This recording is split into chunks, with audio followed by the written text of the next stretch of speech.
trabaho na. Amen, hallelujah! Ako po ay mauna na po magpatotoo at ngayon po ay pasalamat ko sa aking Panginoon dahil yung yung bunso ko 1 year na siya dun sa SNR nung nakaraang linggo siya po ay sabi sa akin dati na regular na ako doon sa trabaho daw niya. So isang malaking pasasalamat ko sa Panginoon din na-regular na siya. At meron kasi yung yung paiba-iba na every 6 months apply na naman yung panibago. Eh sabi ko sa kanya pag kailangan sa yung nung pumasok na siya doon, ang payo ko lagi sa kanya na gawin mo lang yung trabaho na sa iyo, yung inaatang sa iyo, huwag kang titingin sa iba. Kumbaga kung ano yung kung ano man yung ginagawa nila, kung tamad sila, huwag mong patignan yun. Kumbaga mo yung sarili mo. Dahil hindi lang iba kasi pag nadyan ng pag nadyan ng bus sisipag nanas ko yun sa mga ibang trabaho sila yung nasisipag. So, sabi ko sa kanya na hindi ka man nakikita ng iyong manager, ang Diyos nakikita ka sa mga ginagawa mo.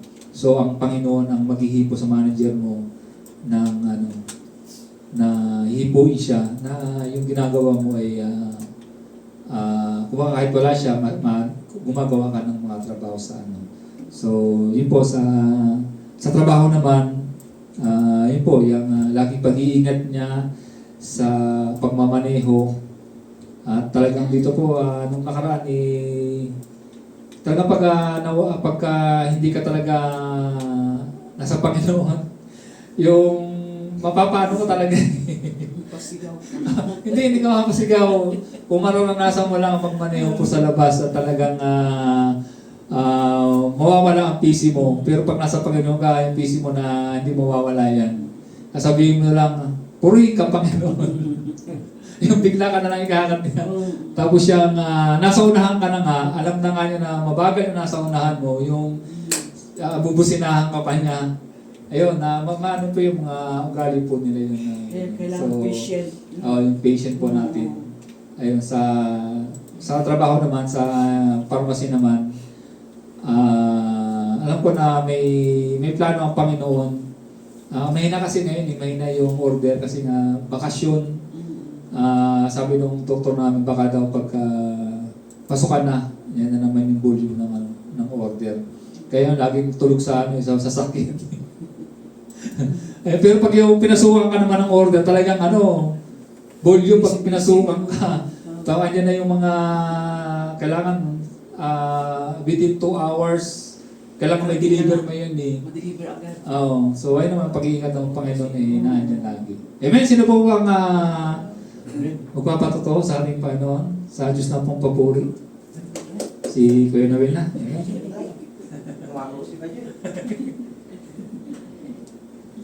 Magandang gabi sa atin lahat. Papasalamat sa Panginoon dahil dito naman ako dinala niya. At sa protection niya papunta dito, sa pagsunod sa amin ni Pastor Daniel. Linayo kami sa anumang traffic violation, saka sa disgrasya, makarating kami ng maayos. Tsaka nagpapasalamat sa Panginoon dahil sa protection na sa pamilya ko sa amin sa Palawan. Hindi gaano apektado ng ulan. Walang baha sa amin. Tsaka maaraw, paraw ko kanina. Tapos sa trabaho naman, kahit na mainit, kinakaya pa rin. Tsaka marami kaming ngayon, trabaho. Kaya, bless God, maraming trabaho. Busy. Yung sahod namin hindi madidelay. Kasi pag walang trabaho, Delay nga. medyo delay. Kunti, Kaya nagpapasalamat ako sa Panginoon. Tapos sa protection sa pang-araw-araw, sa trabaho, sa mga anak ko, tapos sa biyaya, nakakalob niya. Hindi kami na kinakapos. Yan lang po. Sa Diyos lang po ang papuri. Si Kuya Fredo muna. May si Kuya Fredo. Huli na. Nagre-relate kasi kaya Permin kasi kinakawa. Isang mapagpalang gabi sa ating lahat.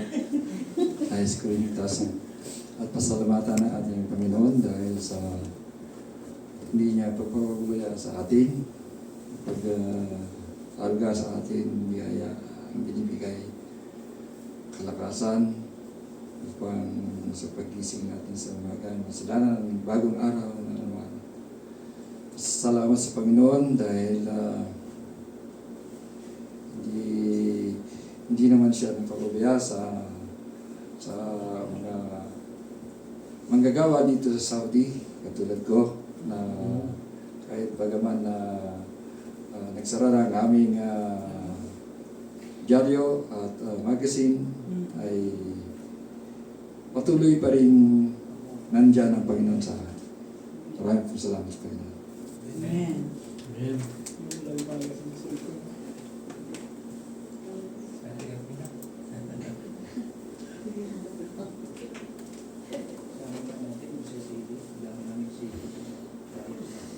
Pagpalang gabi sa ating lahat. Ako din nagpapasalamat din ako sa Lord na sa lahat ng mga pagsubok na binigay sa akin na gampanan ko rin ang aming renewal ng aming bahay kahit wala akong trabaho.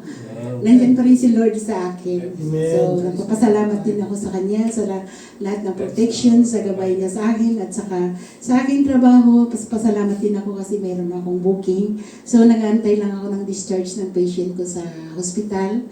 Anytime tawagan lang ako nila. So, salamat Lord na nandyan ka lagi sa akin. Sa Diyos ng pampapuri. Amen.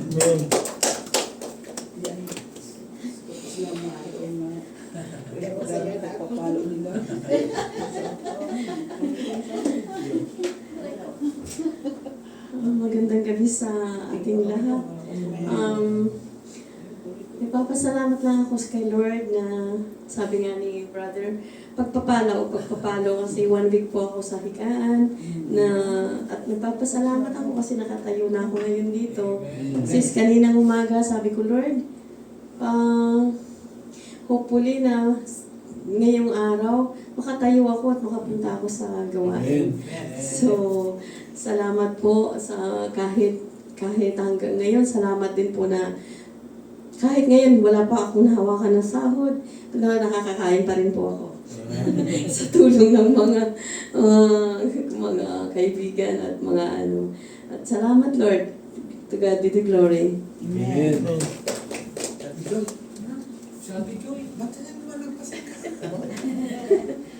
Amen. Magandang gabi po sa inyo lahat.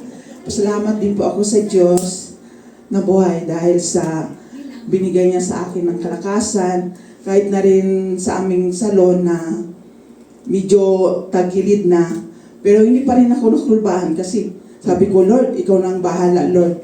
Huwag mo, alam ko hindi mo pabayaan ang iyong anak, sabi ko. Pero sa totoo lang, hindi man ako ano ba yung nakulbaan, kung ano, kabahan, kung magsarado yung parlor namin, pero sabi ko, pero mayroon kami kasulatan na tapusin talaga namin yung finish contract namin. Kasi kung hindi niya mapinis, mapunta talaga kami sa polo. Kasi kailangan bayaran niya ang kuwan namin, yung kontrata namin na matapos yung kuwan namin, finish contract. Kasi may benefits kaming makuha eh.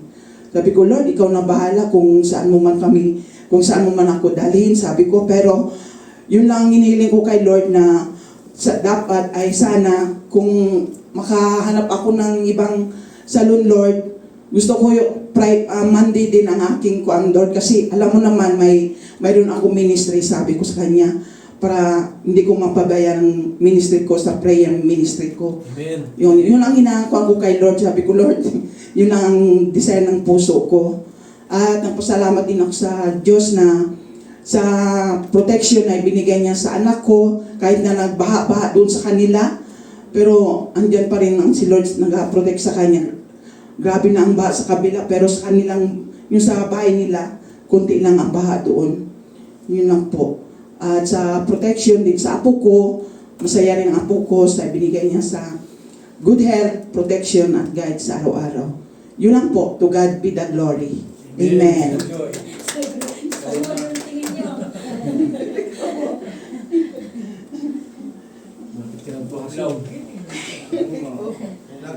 Isang mapagpalang gabi po sa lahat. Nagpapasalamat nagpapasalamat po ako sa Lord dahil lagi po siyang nandyan na nakagabay sa akin sa araw-araw, sa pagising sa umaga at sa blessing na po. Sa pagsundo ni Pastor Roger, paghatid sa amin Pastor Joel sa trabaho po, sobrang thankful po ako sa kanila kasi nandyan po sila at nakakasave po ako sa pamasahe ko sa umaga. At ngayon nga po, nagpapasalamat po ako sa Lord kasi imbis na surprise daw yon, inunahan niya si PLM kasi si PLM, si PLM po nag-post ng mga gagraduate na may honor.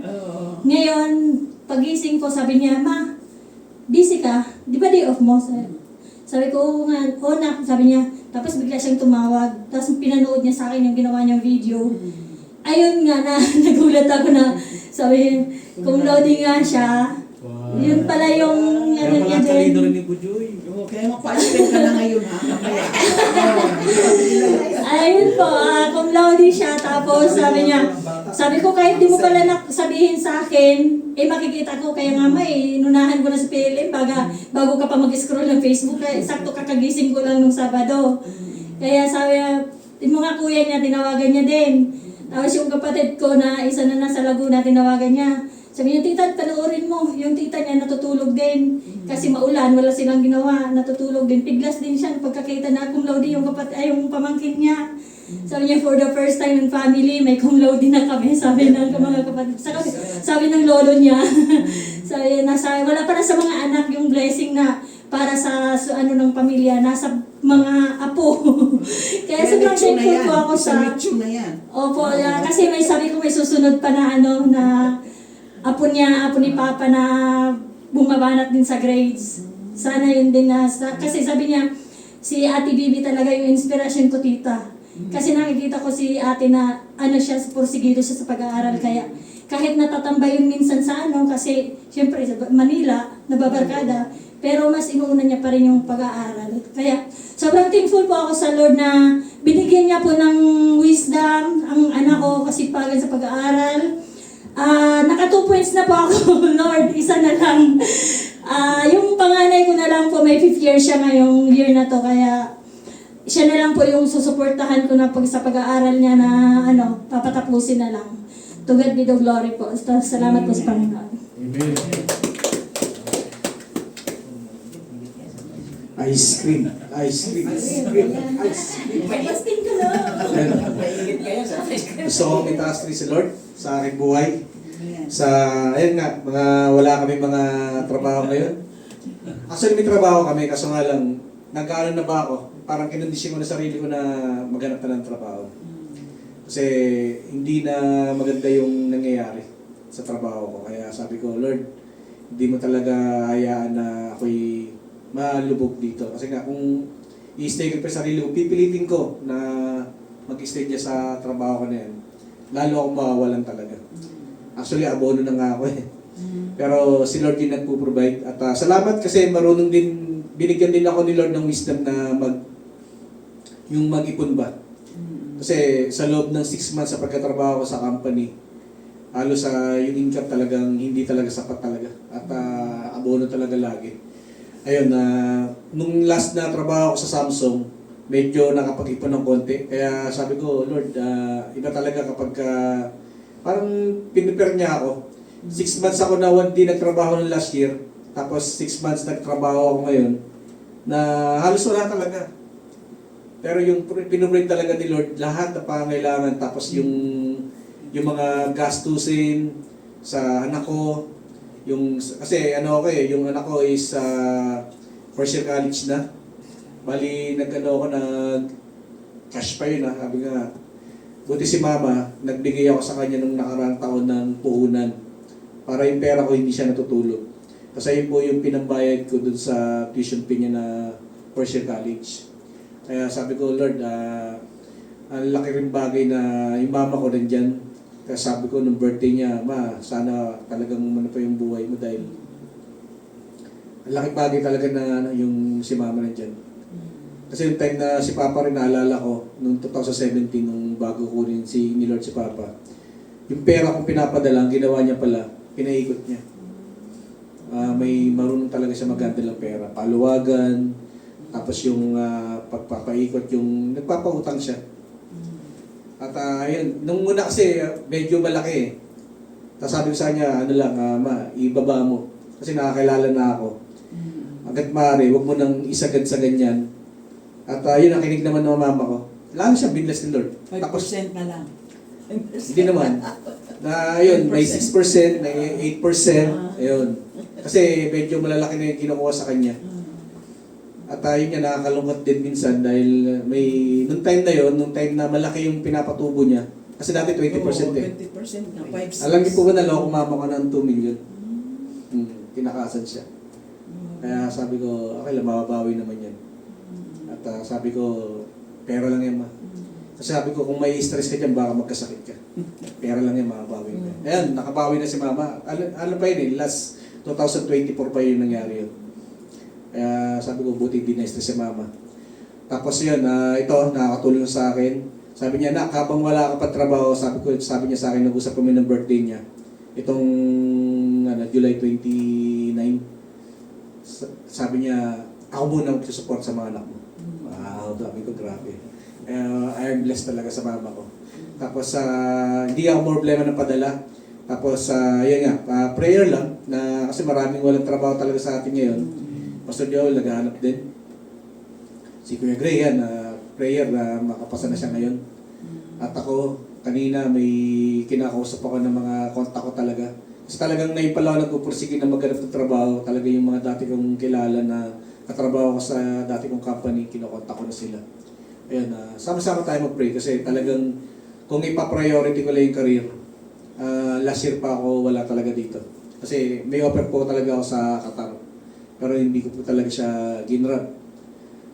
Pinantayan yung sahod ko, sabi niya kapag nandun ka na, i-increase pa kasi Qatari real eh.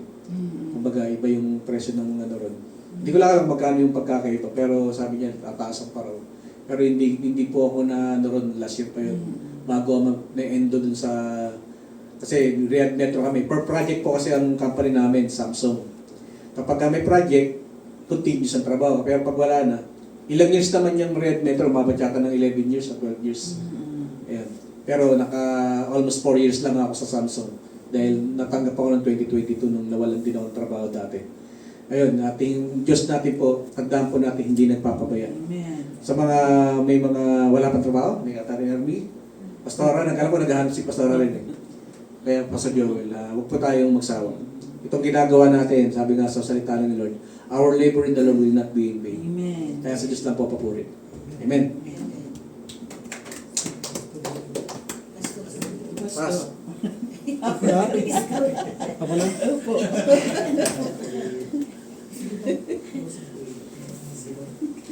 Diba si Prero, Pas? Amen. Isang mapagpalang gabi po sa ating lahat at higit sa lahat sa ating Panginoon Diyos ng buhay. Ako po ay nagpapasalamat sa patuloy po na pag-ingat at proteksyon ng Panginoon Diyos sa ating pamilya, bagamat ito sa ating bansa ay panayang ulan pa, no? Pagyo yata yan. Bagyo. So, Sunod-sunod. kaya lalo na doon sa part ng asawa ko sa La Union, talagang bumabaha ng malaki. So, pero praise God dahil nandun po iniingatan ng Panginoon Diyos yung ating bawat mga pamilya sa part ng asawa ko, yung sa aking mga kapatid din. So, nandun po yung pag-ingat at proteksyon. Pag-ingat at proteksyon ng ating Panginoon Diyos. Maging yun nga yung sa aming paglalakbay tuwing umaga, pagpasok at pagbabalik. Bagamat medyo talagang nakakapagod dahil hindi mo lang titiisin yung amoy. Minsan siksikan talaga. Oo, magkikili. Mahiling yung mayroon eh. Mag-mask ka. Mag-mask ka? May mas ako dyan talaga. Meron din ako dyan yung mask. Naalala ko ay bigay ng asawa ko paparito. Bukas ay magsusuot ako. At sabi nung nabasa ko yung message. Gas mas. Sisingutin ko lang ang lahat para wala nang mamoy. Pwede ka naman pa sa, sa family. Pwede ka sa family pastor. Kasi marami din Baka na masita ako eh. Hindi Hindi, po, may mga sumasakay po pas. Doon pala sa yung pala yung sinasabi na 200 pag doon ka pumunta sa Doon sa first class. First class. Yung pala, sabi ko, yung sinasabi nila na pag may bagay kang dala, yan. Yung pala doon, may 200 na multa. Ayun, so, First class. at salamat din po sa Panginoong Diyos. Naman sa bus. Ayun yung amo ko, ngayon ko na nabasa yung sabi niya, pasok ka ng maaga bukas dahil kukuhanin na yung mga file. Kasi ipapa-scan namin sa ano yung isang company na nag-i-scan lang talaga yung trabaho nila, nag-i-scan. So ipapa-scan daw yun para nandun naka-save yung record kahit wala na yung physical na mga entry, yung mga file ay meron pa rin po, kaya i-handover po namin bukas doon sa company na yun. So siguro baka mga 15 karton yun kasama yung ang isang karton nagkakalaman yun ng mga 20 mahigit na hard file. So yun po. Ay yung isang hard file ay siguro baka mga 100 o 150 entries. So yun po kasi yung lalo na sa 2026 hindi pa namin sinasara dahil patuloy pa rin yung transaction doon sa yung mga bayarin at saka yung aming salary ng mga natira pa. Kaya siguro baka bukas o this week i-close na yun. At parang nakita ko na ubus na hanggang ubus na lang So yun po. At yun nga, sinabihan ako nung HR namin dahil nung last week ng 6 ng August ay sabi, nakita ko doon sa kiwa ko na doon nag-end yung hanggang August 6 lang yung sa kiwa. Bagamat yung ikama ko ay hanggang December pa, pero ang sinusunod talaga yung sa kiwa, kaya sabi nung HR namin, para maghanap ka na ng malilipatan para anytime na makakita ka ay ililipat agad namin. Sabi niya, sa loob ng 1 linggo, pwede kang umabsent ng 2 beses para maghanap ng Pero ang ginawa ko ay nag-send lang ako muna ng mga messages at doon sa mga group sa AX at sa ating group sa iba pang mga So yun po, nawa ay at pinanghawakan ko naman yung word ng Panginoong Diyos na sabi niya ay nais pa niya akong gamitin. So it will come to pass. Yan po. So pero yung actually naka-ready na po, kasado na yung business naman namin sa yung family business po namin. At yun po ay papa-improve na lang. I-upgrade namin po yun. So, glory to God dahil nandun po talaga yung kabutihan ng Panginoong Diyos dahil yung lahat ng mga bagay-bagay ay inihanda po ng ating Panginoon para hindi po tayo magkulang sa mga susunod na panahon. So, salamat po sa Panginoong Diyos sa kanyang mga provision, sa kanyang pag-ingat at protection. Glory to God. Amen. Amen.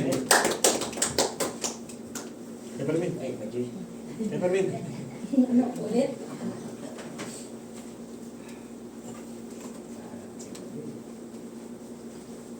Isang mapagpalang gabi po sa ating lahat. Una-una po gusto ko pong ito si Lord sa buhay ko sa protection araw-araw, paggising sa umaga, tsaka protection din sa aking mag-ina sa Pilipinas. Although nung nakarang araw medyo, hindi ko po alam kung kwan yun parang homesick po siguro. Kasi ilang araw walang pasok yung mga bata. Sabi ko sa asawa ko, hindi man lang ako i-chat ng anak ko, ng anak mo, sabi ko na sa kanya. Hindi ilang araw walang pasok. Tapos chinat ko rin siya. Sabi ko, di ka man lang nag-chat, di ka man lang nagsisin sa mga chat ko, sabi ko sa anak ko. Busy ka ata masyado. Pat po yung basa, parang isip ko, parang homesick siguro. Kasi, although lalaki kasi, iba po yung one ng lalaki sa babae. Ganun talaga Tapos kagabi, nagulat na lang ako, nakaidlip ako. Nung kagabi po. Talagang sabi ko sa misis ko, nung umaga, may pasok ba yung anak ko? Sabi sa akin, wala. Sabi sa akin. Sabi ko sa kanya, hindi man lang nag-chat. Tapos nung hapon na, Sabi ko sa kanya, sabi ng asawa ko, tawagan ka niya. Eh, medyo kon yung sagot ko, hayaan mo na, baka busy. Baka masyadong maraming ginagawa. Ayun, siguro, kinensya ni Lord na, uy, tawagan mo yung papa mo na ako homesick na. Kahit lip ako, bigla akong nagising kasi tumawag. Ayun, ano, kumusta ka? Parang wala pa ako sa issue ng buwan kasi kagising ko lang. Ano, kumusta ka? Ito pa, busy. Nagdo-drawing pala siya. Eh, bumalik na naman daw po yung subject niya na drawing. Ayun, salamat kay Lord kasi maski na ganun yung although lalaki talaga, hindi mo maiwasan kung anong mga barkada yung na-encounter niya. At the same time, malayo ako bilang isang ama niya. Salamat kay Lord kasi nandun pa rin yung talagang pag-iingat sa pagmamaneho sa kanya araw-araw. Tsaka sa pagbigay ng wisdom na mag-focus sa kanyang pag-aaral. Ayun, nagpapasalamat ako kay Lord. Tsaka sa kalusugan, mga mag-ina ko. Ayun lang po, at sa Diyos lamang po pinakamataas na papuri. Ayun po, dadako naman po tayo ngayon sa ating ang mensahe ng ating Lord sa umagang ito.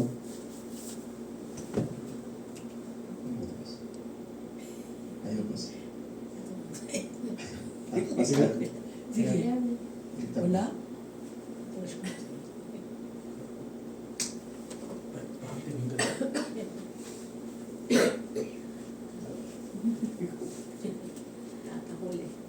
Actually,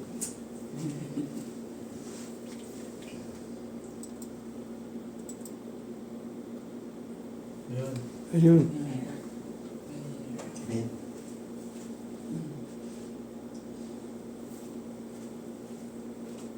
Prayer.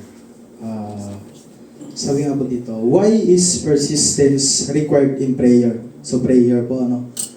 So ibig po sabihin ng persistence is persistence noun, hard work, rising from failures, achieving success through trials and error.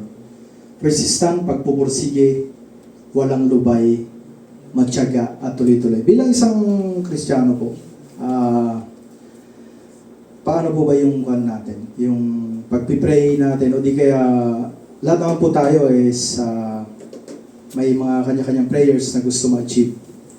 So ano po yung ginagawa po natin? Ito po isa pagpupursige, walang lumbay, matyaga, tuloy-tuloy. Tapos ito. Walang humpay. So ito po yung walang humpay. Ito po yung mensahe ni Lord ngayon sa araw ito. Ating pong basahin sa sulat ni Apostol Lucas 11 verse 5 to 13. Sabay-sabay po nating basahin. 1, 2, 3. Sinabi pa rin niya sa kanila, ipalagay natin isang isa sa inyo ay nagpunta sa isang kaibigan. Kaibigan, bigyan mo ako ng 3 tinapay. Dumating kasi ang sakong kaibigang naglalakbay. At ganito naman ang sagot ng bahay. Huwag mo na akong gabalain. Nakatang ka ng ito at kami ng aking mga anak. Hindi na ako nakabangon para bigyan ka ng kailangan. Sinabi ko sa inyo, hindi man siya bumangon dahil sa kanilang pagiging magkaibigan, babangon siya upang higilay ang hinili ng kaibigan dahil sa pagpupumilit nito. Kaya sinasabi ko sa inyo, humingi kayo at kayo bibigyan. Humanap kayo at kayo ay makatagpo. Kumato kayo at kayo ay magbuksan. Next. 10. Sapagkat bawat humingi ay tatanggap. Ang bawat humanap ay makatagpo. At ang Bawat kumakatok ay pagbubuksan. Kayo ang Ama, bibigyan pa ninyo ang lahat sa inyong anak kung ito'y humingi ng isda. Bibigyan pa ninyo siya ng alagdan kung siya'y humingi ng itlog. Kung kayo'y masasama ay marunong magbigay ng mabubuting bagay sa inyong anak, gaano pa kaya ang inyong Ama na sa langit? Ibibigay niya ang Espiritu Santo sa mga humingi sa Kanya. Amen. Bago po natin, samahan niyo po muna po kung manalangin. Panginoon, maraming salamat po sa pagkakataong ito, Lord, na ako po yung ginawa niyong daluyan. Lord, gamitin niyo lang po akong bilang daluyan ng inyong salita, Lord God. Itago niyo lang po ako sa inyong likuran, Lord God. Ikaw po ang magsalita sa akin ng ito pong inyong mensahe po para sa amin ay maunawaan at maipat po sa aming pinakamatabang parte ng aming puso, Lord God. Lord, Amen, Lord. pinapadalayan ko rin po, Lord God, na sa aking po mga kapatid ay may sa pamuhay o maipamahagi po sa aming mga mahal sa buhay, mga pamilya, sa aming mga kasama, Lord God. Lord, ikaw po ang magsalita po, Lord God, sa mga oras na ito, Lord God. Ito po ang aming samot lang sa pangalan ni Jesus. Amen. Amen. So, ito pong verse na ito ay sinabi po mismo ni Jesucristo sa kanyang malagat. Bali, yung time po na to, bago po sa verse 5, galing po si Jesus sa pananalangin. At may nagtanong po ng isang apostol na, Panginoon, turuan niyo po kami manalangin. Ganun po yung kanya.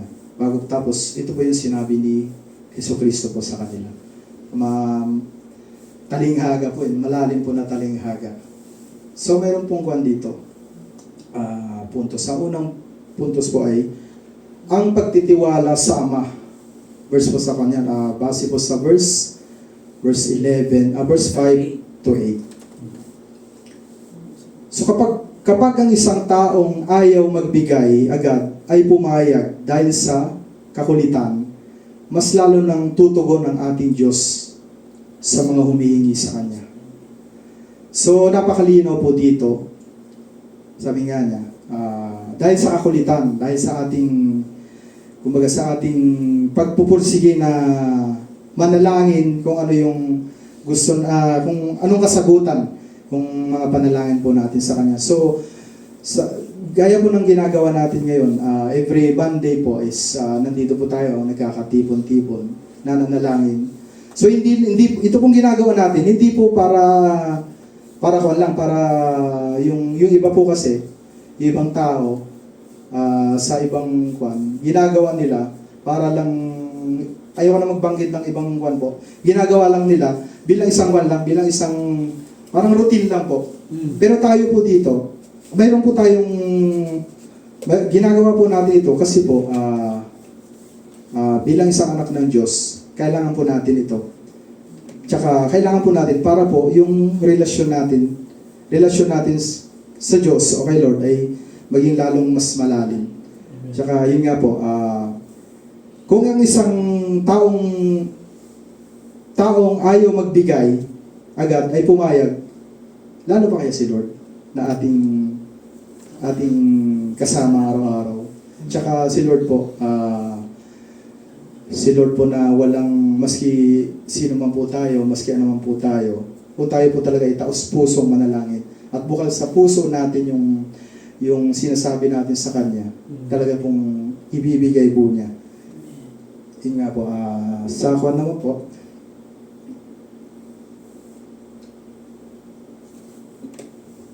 sabi nga po, ang kabutihan ng Diyos, ang Diyos ay isang mabuting Ama na mas dakila kaysa sa sinumang magulang sa lupa.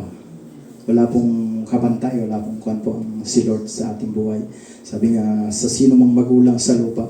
So wala siyang kapantay. Wala po talaga. Si Lord lang po talaga. Sa pangalawang punto, ang pangako, based po sa Luke 11:9 to 10. Humingi, humanap, kumatok. So tayo po bilang isang tao, pag tayo humingi, kung sa alam ni Lord po ay makakabuti sa atin, ibibigay po niya. At humanap, kung tayo maghanap, tayo makakasumpong. At kung tayo kumatok, may magbubukas po sa atin. Sigurado ang tugon ng ating Diyos sa bawat taong lumalapit sa Kanya ng may pananampalataya. Yun po yung pinaka-condom. So, tayo po, nagpipray, nananalangin. Pero yung pong panalangin natin, hindi bukas sa loob natin, parang paulit-ulit. Parang kwan po yun eh. Pero walang faith, walang pananampalataya. So sabi nga nila, prayers without, ano ba yun? Walang patay, parang gano'n po. Yung prayers sa walang pananampalataya is dead. Yun nga po. Yun po yung gustong sabihin ni Lord sa talinghagang binigay niya dito. Nga po, pananampalataya po talaga. So,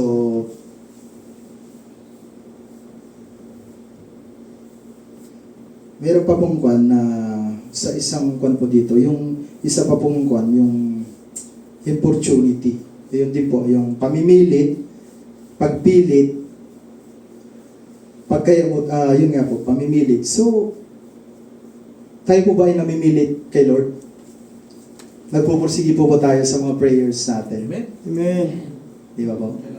Kailangan po yun kasi bilang isang Kristiyano, bilang isang tagasunod at na lumalakad sa kanyang gustong kon sa atin. Kailangan po natin kasi doon po natin makakon yung relasyon po natin sa Kanya.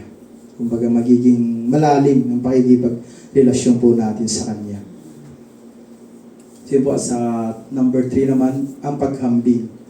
Hanggang po ito sa Luke 11:13. Kung ang makasalanang tao ay marunong magbigay ng mabuti sa anak, di po, makasalanang tao na po yun. Mas lalo na ang Ama sa langit na magbigay ng Espiritu Santo sa humihingi. Di po, yung makasalanang tao, grabe po yun, ang makasalanang tao na, kung yung anak niya ay humihingi, magbibigay po talaga kasi anak niya po yun eh. Anak niya po yung pagbibigay niya, yung humihingi sa kanya. Ihamak po kayang ating Panginoong Jesucristo. Hindi lang basta tinapay, cake pa nga eh. Hindi lang basta tinapay kundi cake, kundi kaya humingi tayo ng Cake pa yung binigay. kumbaga, tayo, simple lang hinihingi natin, pero pag si Lord yung tumugon sa ating mga panalangin, sobra-sobra, siksik, liglig. Amen. Ganun po kabuti si Lord sa buhay natin. Yung iba lang po, nakakalungkot man po talaga. Pero marami pong mga ganun na hindi nila, kumbaga hindi po natin alam kung ayaw nilang kilalanin o hindi nila nakikilala kung sino talaga si Lord sa buhay ng isang tao.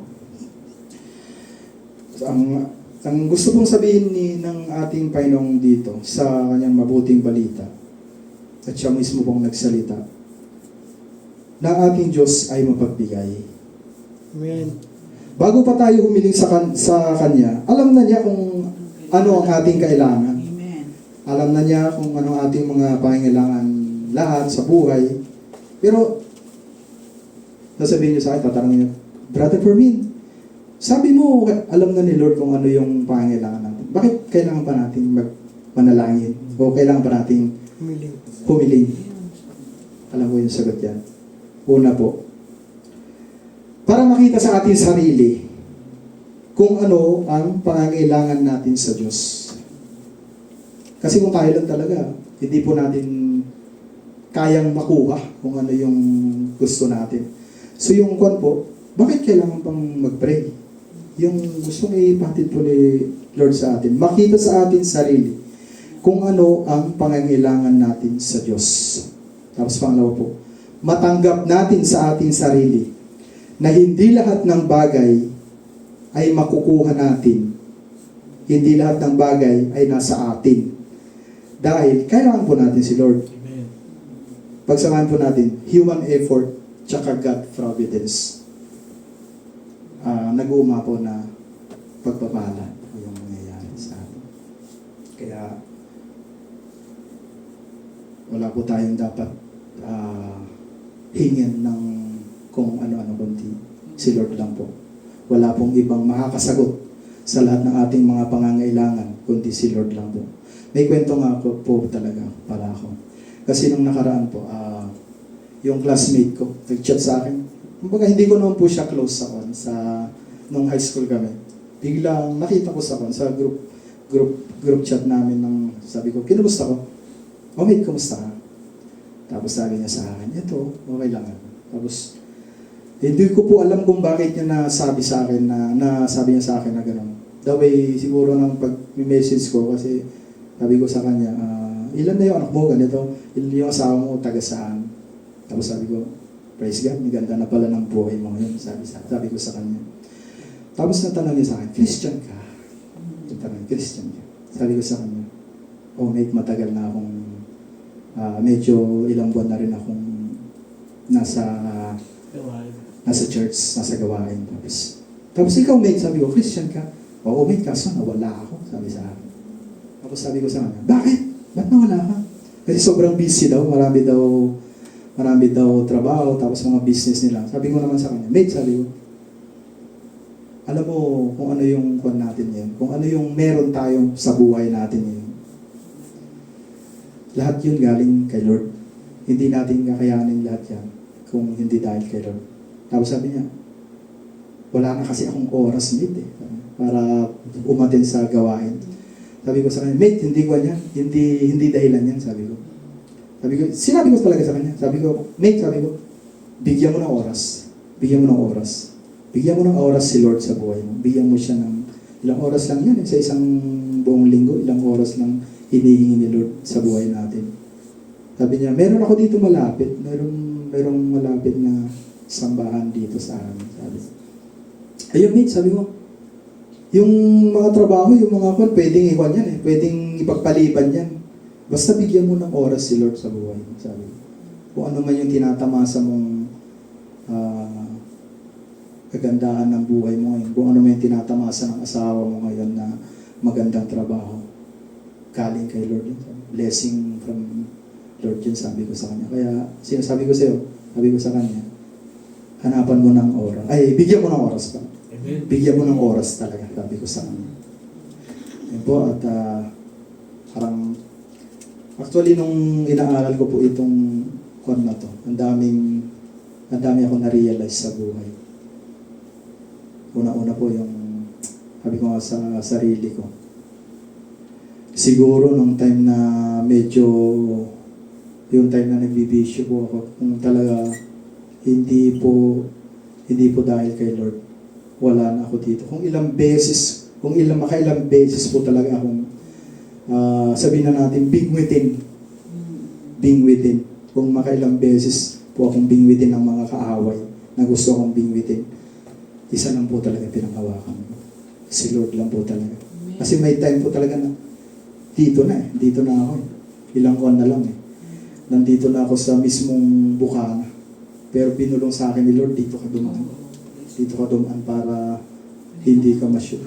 Yun po yung mga na-realize ko na sobrang napakabuti po talaga ni Lord sa buhay ng bawat isa sa atin. Kasi hindi lang po 5, hindi lang po ilang beses niya. Yung po na-realize ko sa buhay na maski na tayo talaga isang makasalanang tao.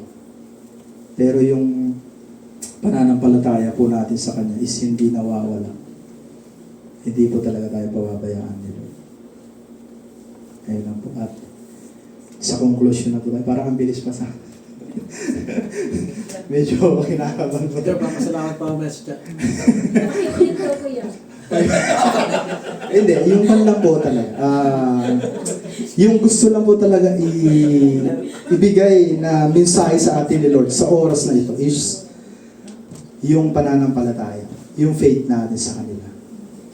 Yung faith po talaga na at as in, hindi lang 100%, hindi lang 1,000% na magtiwala tayo sa Kanya. Hindi man ito agad-agad dumarating ang mga panalangin natin, pero ikon po natin yung panalangin, yung pananampalataya natin na nasa perfect time. Sabi nga, may mga prayers tayo na hindi binibigay kasi alam ni Lord na hindi pa oras or hindi makakabuti sa atin. Yan po yung mensahe ni Lord sa atin sa mga oras na ito. Sabi nga po sa Hebreo, kaya't huwag tayong mag-atubiling lumapit sa trono ng mahabaging Diyos upang makamtan natin ang habag at kalinga sa panahon ng ating pangangailangan. Meron pa po akong itadagdag.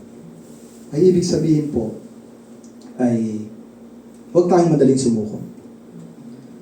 Huwag tayong madaling sumukot sa panalangin. Patuloy na humingi ng tinapay ng isang lalaki, kanyang kaibigan, hanggang sa siya ay tulungan. Ituturo ni Jesus na patuloy tayong manalangin at humingi sa Diyos. Lumapit tayo sa Kanya nang may tapang at pananampalataya. Magtiwala tayong maririnig niya tayo kahit hindi agad dumarating ang sagot. Naniniwala tayong ibibigay ng Diyos ang makakabuti para sa atin. Ang pagiging persistent sa prayer ay hindi pagpipilit sa Diyos. Ipinapakita nito ang ating pananampalataya, pagtitiis at pagtitiwala sa Kanya. Persistence in prayer is not about forcing God to act. It shows faith. Pananampalataya. Yun po yung mabuting balita na gusto ihatid po sa ating ng ating Panginoon ngayon. Pananampalataya. Sumampalataya lang po tayo sa Kanya. Lahat po ng ating mga problema, lahat po ng ating pangangailangan sa buhay, kung may pananampalataya po tayo sa Kanya, hindi po niya tayo bibiguin at hindi po niya tayo iiwan. Ayun lamang po. Samahan niyo po ako sa maikling panalangin. Lord, maraming salamat po, Lord, sa pagkakataong ginamit niyo po ako bilang daluyan ng inyong mensahe sa mga oras ito. Lord, pinapanalangin po namin na, Lord, magrema po sa aming puso, sa aming pinakamatabang parte ng aming puso, Lord, ang aming napakinggan at ang inyong binigay na mensahe po sa oras dito, at maipamahagi po, Lord, at mapanatili po namin, Lord, ang pananampalataya po namin na patuloy po manampalataya sa Lord God, na walang hindi lang po 100%, Lord, na maging matibay, Lord, ang aming pananampalataya po sa Lord. Lord, maraming salamat po, Lord, sa mga pagkakataon na nananalangin po kami na alam po namin na ikaw po nakakalam, ito po ay nakakabuti sa amin, Lord. Kaya, Lord, alam po namin, Lord, na ibibigay mo po sa tamang panahon ang mga pinapanalangin po namin ng bawat isa, Lord God. At Lord God, pinapanalangin din po namin, Lord God, na sa mga pagsubok, mga pinapanalangin po namin sa mga pagsubok na nangyayari, Lord God, na alam po namin, Lord God, na kasama ka po namin. Alam po namin na ikaw po ang lulutas sa mga problema ito. Sumasampalataya po kami, Lord, sa iyo na ikaw po ang sasama sa amin. Ikaw po ang magiging lakas namin, Lord God, sa lahat po ng mga ito. Lord, maraming salamat po sa lahat ng ito, Lord God. Ito pong aming samudalangin, may pasalamat sa pangalan ni Jesus na aming Panginoon. Amen. Amen.